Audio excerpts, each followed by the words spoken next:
एक आदमी था, उसकी पत्नी बहुत अच्छी थी, उसकी बहुत बड़ी फैक्ट्री थी। अचानक उसकी फैक्ट्री में आग लग गई, बहुत नुकसान हुआ। मतलब ये समझो कि वो बर्बाद हो गया। अब सब कुछ खत्म था, घर भी रहने को नहीं था, जो था वो भी गिरवी था। जब फैक्ट्री में आग लगी, सब बर्बाद हुआ, बैंकों की किस्त जा ना पाई, तो बैंक ने उस घर को भी कब्जा कर लिया, ले लिया।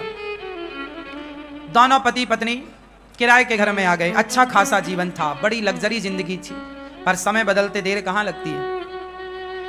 उसकी पत्नी और पति दोनों बेचारे किराए के घर में आ गए और पत्नी ने अपने पति से कहा, सुनो, मेरे पास कुछ मेरे आभूषण हैं, मेरा हार, मेरे कान के झुमके, आप वो ले जाओ, उसे बेचकर अपना फिर से कोई काम स्टार्ट करो। पति ने कहा कि नहीं, मैं तुम्हारे जेवर नहीं बेचना चाहता, पर जिद करिए। पत्नी ने, नहीं, आप काम शुरू करो, फिर खड़े होइए, घबराइए मत। उसकी पत्नी ने उसे मोटिवेट किया, बहुत अच्छा एक पत्नी धर्म निभाया। देखो पत्नियां कितना अच्छा काम कर सकती हैं, अपने पति को मोटिवेट कर सकती हैं, अपने पति को गलत राह से लाकर के सही राह में चला सकती हैं, यदि पत्नी समझदार है तो। एक पत्नी से अच्छा मित्र नहीं हो सकता, याद रखिएगा। पत्नी सबसे अच्छी क्या होती है? पति की मित्र होती है, दोस्त होती है। एक पति से अच्छा दोस्त नहीं हो सकता, एक पत्नी से अच्छा दोस्त नहीं हो सकता, एक पत्नी से अच्छा आपका शुभ चिंतक नहीं हो सकता। मां के बाद यदि आपका शुभ चिंतक कोई है तो आपकी पत्नी है। उस पत्नी ने, बेचारी ने, अपने सारे आभूषण पति को दिए, जबकि पत्नियां अपने आभूषणों को बहुत प्यार करती हैं, वो अपने पति को भी हाथ नहीं लगाने देती आभूषणों में। लेकिन उस स्त्री ने अपने सारे आभूषण बेच दिए और पति को पैसा दिया कि ये लो आप पैसा, आप अपना काम स्टार्ट करो। उसके पति ने फिर जो फैक्ट्री में नुकसान हुआ, अब उसे फिर छोटे रूप से शुरू किया। अनुभव तो था ही काम का, छोटे रूप से स्टार्ट किया। करते करते करते वो बहुत बड़ा उद्योगपति हो गया। फिर करोड़ों की संपत्ति उसने जोड़ी, फिर बड़ा कारोबार, जितना नुकसान हुआ उससे कई गुना अब उसे प्रॉफिट हो गया। बहुत समय बीत गया। एक दिन उसने क्या देखा कि उसके जो स्टाफ है, काम करने वाले लोग, कार्यकर्ता, एक लड़की, एक सुंदर सी लड़की इंटरव्यू देने आई और वो इंटरव्यू देकर के पास हो गई। अब वो लड़की वहां पे उस फैक्ट्री के मालिक के आसपास वो लड़की रहने लग गई, काम करती। वो काम धाम तो कुछ करती नहीं, बस अपने उस फैक्ट्री के मालिक को घूरती रहती। वो आई ही थी एक अलग उद्देश्य से। आपको पता है आजकल मार्केट में इन चीजों से बचना चाहिए। आजकल लूटने का, आपको बर्बाद करने का षड्यंत्र बहुत बड़ा हो सकता है, आपकी समझ से परे हो सकता है। अब वो आदमी जो था, फैक्ट्री का मालिक, जो बढ़िया कमा खा रहा था, खुश था, 100-200 लोगों की दाल रोटी उसकी फैक्ट्री से चल रही थी, सब चल रहा था ठीक। तभी वो लड़की उसके यहाँ काम में आई और बस, बहुत सुंदर तो थी ही वो दिन भर उसी को देखती। और पुरुष, वो आदमी भी उसमें धीरे धीरे आकर्षित होने लगा। एक दिन ऐसा आया, दोनों कॉफी में चले गए, अर्थात कॉफी पी रहे हैं, साथ में चाय पी रहे हैं, साथ में रहने लग गए। ऐसा करते करते वो लड़की इतने करीब आ गई उस फैक्ट्री के मालिक के उस लड़की ने कहा कि अब अपन शादी कर लेते हैं। दोनों में बड़ा, आज की भाषा में, प्यार व्यार हो गया, इलू इलू हो गया दोनों का। दोनों साथ में रहने लग गए। उसके पति ने, मतलब वो फैक्ट्री के मालिक ने बोला कि मैं तुमसे शादी नहीं कर सकता क्योंकि मेरी पत्नी ऑलरेडी है, मैं शादीशुदा हूं। उसने कहा कोई फर्क नहीं पड़ता, तुम अपनी पत्नी को तलाक दे दो। अब इस लड़की ने इस तरह से चंगुल में फंसा लिया कि इसने बोला कि शादी कर लो। इसने भी बोला ठीक है, आज मैं अपनी पत्नी से बोलूंगा कि मैं तुम्हें तलाक देना चाहता हूं। जबकि कोई लड़ाई नहीं, कोई झगड़ा नहीं, पत्नी तो अच्छी थी। अच्छा, एक दिन पत्नी के पेट में दर्द हुआ। संयोग देखिएगा कि जिस दिन पति ये कहने वाला था कि मैं तुम्हें तलाक देना चाहता हूं, उसी दिन पत्नी के पेट में दर्द हुआ। तो वो बगल के डॉक्टर के पास दिखाने चली गई और जब वहां पर चेकअप हुआ उसका, तो डॉक्टर ने बताया कि आपको तो ब्लड कैंसर है। उस स्त्री को क्या निकला? कैंसर। डॉक्टर ने बताया कि 7 दिन बाद आपकी मृत्यु हो जाएगी, इसका कोई इलाज नहीं है। अब वो बेचारी पत्नी, उसका एक छोटा बच्चा भी था, वो घर आई। अब सोचिए, जैसे ये पता लग जाए कि मुझे 7 दिन में मरना है, वो बेचारी अब पति का इंतजार कर रही थी कि आज पति आए और मैं बताऊं कि अब मैं 7 दिन की हूं। आप अपने लिए कोई एक नया जीवन साथी ढूंढ लीजिएगा। वो पत्नी ये चाहती थी कि मेरा पति मेरे बाद परेशान ना हो, मेरा बच्चा छोटा हो, है इसके लिए कोई परवरिश करने वाली एक माँ तो चाहिए इसे, अब तो मैं मर ही जाऊंगी। वो बेचारी अपने पति का इंतजार कर रही थी कि तभी पति आया गुस्से में, और चूंकि उस पति को तो उसने पाठ पढ़ा ही रखा था कि तुम्हें आज ये बोलना है कि तलाक देना चाहता हूं। पति आया। रोज तो अपना जूता जब उतारता था तो पत्नी आती थी, पत्नी अपने हाथ से उसके जूते मोजे उतारती, अपने हाथ से पानी देती, उसका बैग लेती। रोज की तरह पत्नी आई, पर आज उसने गुस्से में अलग जाकर बैठ गए और बोला, सुनो अब हम तुम्हें तलाक देना चाहते हैं। पत्नी कुछ कहना चाहती थी कि मुझे कैंसर है, मैं मरने वाली हूं। तभी पति ने कह दिया कि मैं तुम्हें तलाक देना चाहता हूं। पत्नी ने बहुत समझदारी का परिचय दिया और पत्नी ने पति से अपना हाल कुछ भी नहीं कहा। अब वो चिड़चिड़ाने लग गया, गुस्से में आ गया, क्योंकि उसका मन कहीं और लग चुका था। पत्नी ने कुछ जवाब नहीं दिया।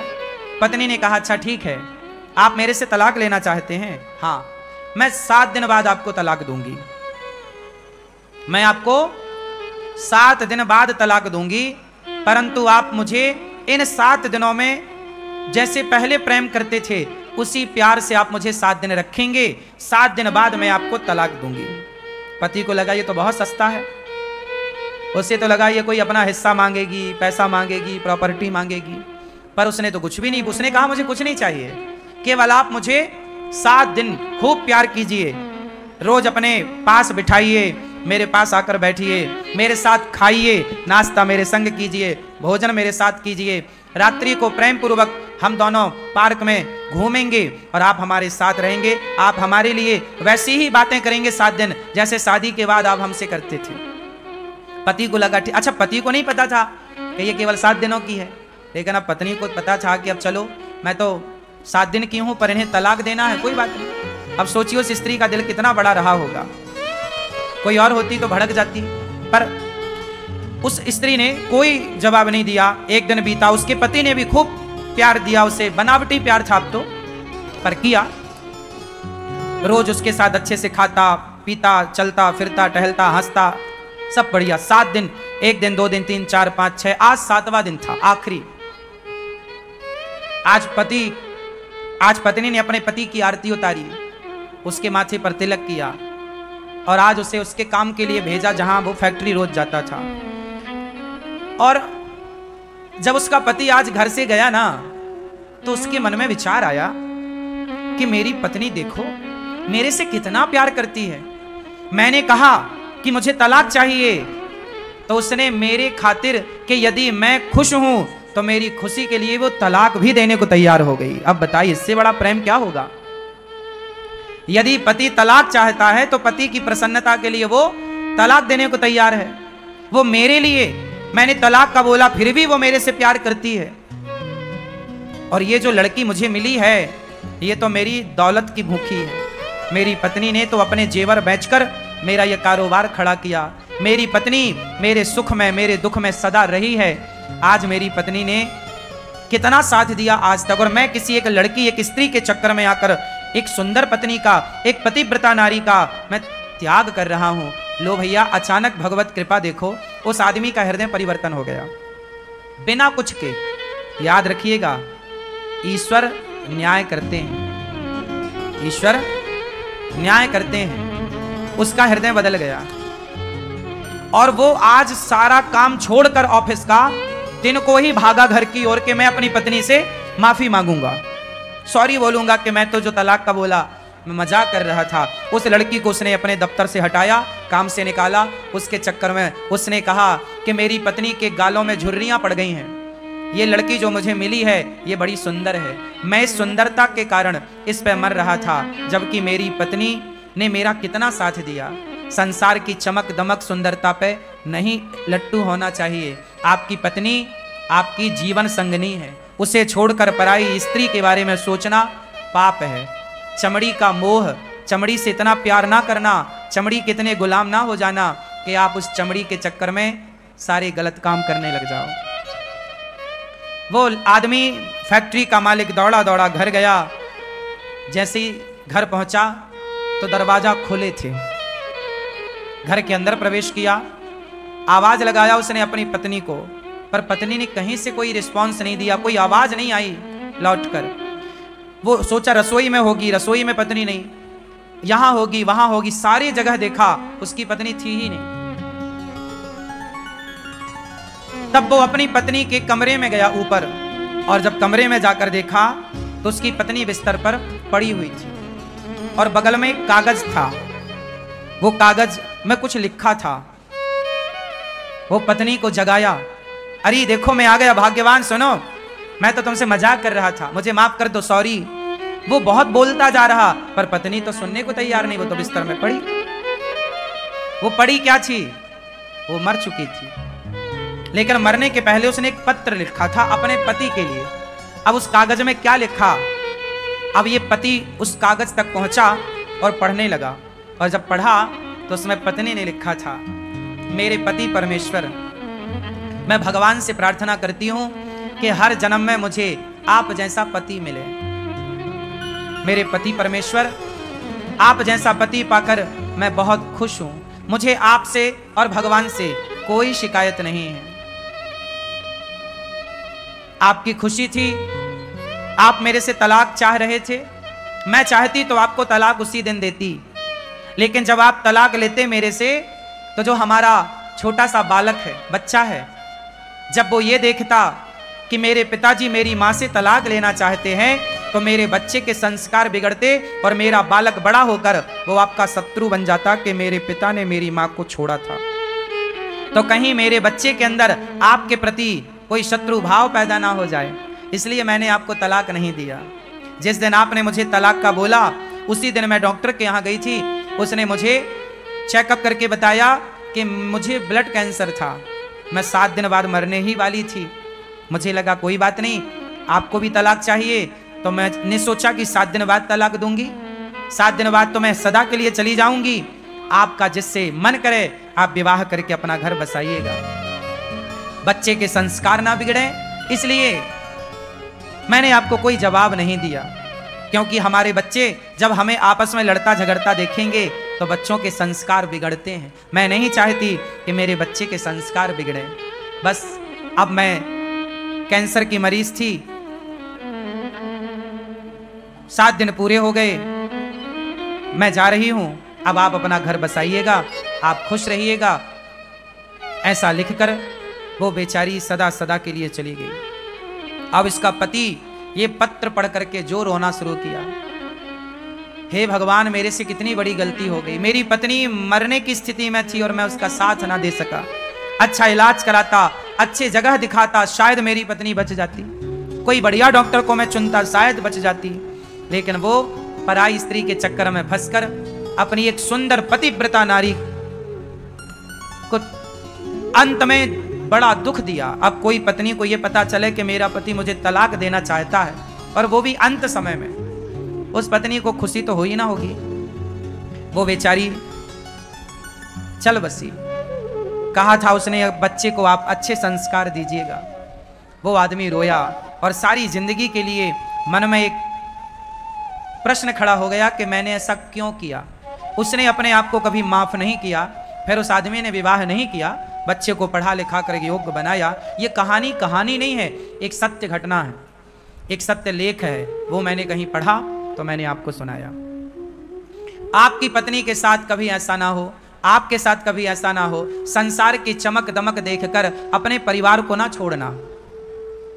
संसार बहुत अच्छा है, लेकिन आपका परिवार संसार से बहुत अच्छा है। आपका परिवार ही आपका संसार है, आपका परिवार ही आपका संसार है। संसार कितना भी अच्छा हो, आपके परिवार से अच्छा नहीं हो सकता। अरे आपका परिवार है तो संसार है, परिवार नहीं तो संसार नहीं। संसार भी तब अच्छा लगता है जब परिवार अच्छा हो। परिवार अच्छा ना हो तो संसार अच्छा नहीं लगता। तो मैं मानता हूं कि परिवार ही एक संसार है, हाँ या ना? तो पहले अपना परिवार देखिएगा, परिवार की खुशी देखिएगा। पत्नी गोरी हो काली हो, बुढ़ापे में झुर्रियां पड़ी हो या चमड़ी ढीली पड़ी हो, कैसी भी हो, परंतु आपको अपने मन को अब काबू में करके अपनी पत्नी के साथ खुश रहना चाहिए। जिंदगी ढोना नहीं चाहिए। देखो, जिंदगी को बोझ ना बना लो, चलो अब तो तुम्हारे संग रहना ही पड़ेगा ना, ऐसा नहीं। खुशी खुशी रहो, प्रसन्न चित्त से रहो, हंसते हुए रहो, मुस्कुराते हुए रहो। जिंदगी बोझा ना बने, प्यार से। और ये तब होगा जब आप रिश्तों की कीमत समझेंगे। एक बात बताएं, आज एक सच्ची बात बताएं, आजकल ना लोग रिश्तों की कीमत नहीं समझते। यदि रिश्तों की कीमत समझते लोग तो बात बात में पत्नियां या पति तलाक ना देते या लेते, तलाक की तलाक ना होता ना। आज हमारे देश में 40-50% तलाक हो रहे हैं, शादी होती हैं तलाक हो जाता है। क्यों? क्योंकि आज रिश्तों की कोई अहमियत नहीं बची, रिश्तों में समर्पण नहीं रहा। आज तो केवल चमड़ी की भूख है साहब। आजकल पत्नियां भी लोग क्यों चाहते हैं? केवल चमड़ी की भूख मिटाने के लिए। शादियां भी आजकल केवल वासनाओं के लिए हो रही हैं। विवाह का असली उद्देश्य लोग भूल चुके हैं। रिश्ते क्या होते हैं? रिश्तों की कीमत क्या? मां की अहमियत क्या है? पिता की अहमियत क्या है? पिता होना क्यों आवश्यक है? पति होना क्यों जरूरी है? पत्नी की क्या अहमियत है? रिश्तों में एक दूसरे का सम्मान करना होता है, एक दूसरे को रिस्पेक्ट देना होता है, एक दूसरे का आदर करना होता है, एक दूसरे को नीचा दिखाना नहीं होता। हम अपनी पत्नी का सम्मान करते हैं तो पत्नी भी हमारा सम्मान करती है। हम अपनी पत्नी पर विश्वास करते हैं तो पत्नी भी हम पर विश्वास करती है। हम अपनी पत्नी को अच्छे से बात करते हैं तो वो भी हमसे अच्छे से बात करती है। हम अपनी पत्नी से कुछ चाहते नहीं हैं तो वो भी हमसे कुछ नहीं चाहती। रिश्तों में चाह ना हो, हमें आपसे कुछ चाहिए, आपको हमसे कुछ चाहिए, तो ये तो व्यापार हो गया। और रिश्तों में व्यापार थोड़ी चलता है। प्यार हो, क्या हो? एक दूसरे का ख्याल हो। हम आपका ख्याल रखें, आप हमारा ख्याल रखें। सोचिए, रिश्ते इतने महत्वपूर्ण हैं कि भगवान भी आते हैं संसार में तो रिश्तों में रहते हैं, हाँ या ना? भगवान राम आए, भगवान कृष्ण आए तो वो भी रिश्तों में रहे, हाँ या ना? राम की 3 माँ हैं। 3 माँ में एक सौतेली माँ ने बोला कि राम तुम वनवास जाओ, मेरा बेटा राजा बनेगा। तो राम अपने रिश्तों को इस तरह निभाते हैं कि माँ भले सौतेली माँ हो पर है तो माँ। उस सौतेली का भी आदर किया और माँ के कहने से वनवास चल पड़े। कौन बेटा जाएगा सौतेली माँ के कहने से वनवास? ये रिश्तों का सम्मान ही तो किया राम ने। माँ की बात तो मानी। पत्नी ने जिद करी कि मैं आपके साथ वनवास चलूंगी, समझाया कि बहुत कष्ट होगा, जिद करी, पत्नी का साथ नहीं छोड़ा राम ने। जंगल गए तो पत्नी को साथ लेकर गए। पत्नी आपकी जिम्मेदारी है, याद रखिए। जितने पुरुष बैठे हैं ध्यान से सुने, आपकी पत्नी आपकी जिम्मेदारी है। आपकी पत्नी आपके पिता और आपकी माँ की जिम्मेदारी नहीं है, आपकी जिम्मेदारी है। जहां आप रहिए वहां अपनी पत्नी को रखिए, और जहां माँ रहे वहां आप रहिए, जहां पिता रहे वहां आप रहिए। पर राम माता पिता को संग नहीं ले जा सकते थे तो नहीं ले गए, पत्नी को ले जा सकते थे, पत्नी को ले गए। राम पत्नी को लेकर गए और पत्नी को एक रावण नाम का दुष्ट व्यक्ति चुरा कर ले गया। तो अपनी पत्नी के लिए राम ने जंगल में एक सेना तैयार कर ली, बिना खंबे का सेतु बना लिया। किसके लिए? बोलो। राम की शत्रुता रावण से नहीं थी। राम रावण को शत्रु नहीं मानते थे। राम ने रावण को इसलिए नहीं मारा कि तुमने मेरी पत्नी का अपहरण कर लिया। राम ने रावण को इसलिए मारा कि रावण भक्तों पर अत्याचार करता था। साथ ही रावण ने वो काम किया जो उसे नहीं करना चाहिए। कौन सा काम? एक स्त्री को उसकी मर्जी के खिलाफ उसके साथ व्यवहार करना, यह राम को मंजूर नहीं था। अपनी पत्नी को सम्मान के साथ वापस लाए राम, रावण को मारकर। नारी के लिए, अपनी पत्नी के लिए रावण जैसी ताकत से लड़ना पड़ा तो राम जी लड़े हैं। किसके लिए? पत्नी के लिए। राम की 2 जिम्मेदारी थी, एक पत्नी और एक भक्त। भक्त विभीषण को लात मार के निकाला रावण ने, राम ने नाश कर दिया। इसलिए पत्नी का आदर करिए, पत्नी आपकी जिम्मेदारी है, माता पिता हमारी जिम्मेदारी है। एक पुरुष की जिम्मेदारी, लोग कहते हैं स्त्रियों की जिम्मेदारी ज्यादा होती है, माँ का पक्ष ससुराल पक्ष, हाँ बात सही है, स्त्रियों की जिम्मेदारी ज्यादा है, पर स्त्रियों से भी ज्यादा यदि माने तो पुरुष की जिम्मेदारी है। क्यों? क्योंकि पुरुष, स्त्री की एक जिम्मेदारी है पति की सेवा करना, पर पुरुष की जिम्मेदारी है कि पत्नी का भी ख्याल रखना, बच्चों का भी ख्याल रखना और माता पिता का भी ख्याल रखना। पुरुष की जिम्मेदारियां, आजकल का मर्द अपनी जिम्मेदारी समझ कहां रहा है? वो तो केवल अपनी पत्नी को जिम्मेदारी मानता है, माता को नहीं, पिता को नहीं। भाई पुरुष का मतलब ये नहीं है कि आप देखो, एक नाव जो है ना, नाव में दो किनारे होते हैं, हाँ या ना? नाव में कितने किनारे होते हैं? दो, और नदी में भी दो, और समुद्र में भी दो किनारे होते हैं। ऐसे गृहस्थी की नौका में दो किनारे हैं, एक पत्नी पुत्र किनारा है, एक माता पिता वो किनारा है। यदि पत्नी की माता को, पत्नी के पिता को कोई दिक्कत है तो मैं उनका सपोर्ट करूंगा, और मेरे जन्म देने वाले माँ बाप को दिक्कत है, कोई कष्ट है तो मैं उनका सपोर्ट करूंगा। मतलब गृहस्थी में ये दो किनारे हैं, एक पत्नी पक्ष, एक आपकी माँ पक्ष। इन दोनों का बैलेंस बना के चलना कि पत्नी भी साथ में रहे और माँ बाप भी साथ में रहे, पूरा परिवार एक संगठित होकर रहे, तब तो आप पुरुष हैं। और आपने यदि एक को चुना, एक को छोड़ दिया, माँ बाप को छोड़ दिया या पत्नी को छोड़ दिया, अच्छे नहीं है फिर आप। पुरुष की जिम्मेदारी है पूरा परिवार संगठित रहे। आपके भाई से आपका झगड़ा हो गया तो आपको कौन अच्छा कहेगा?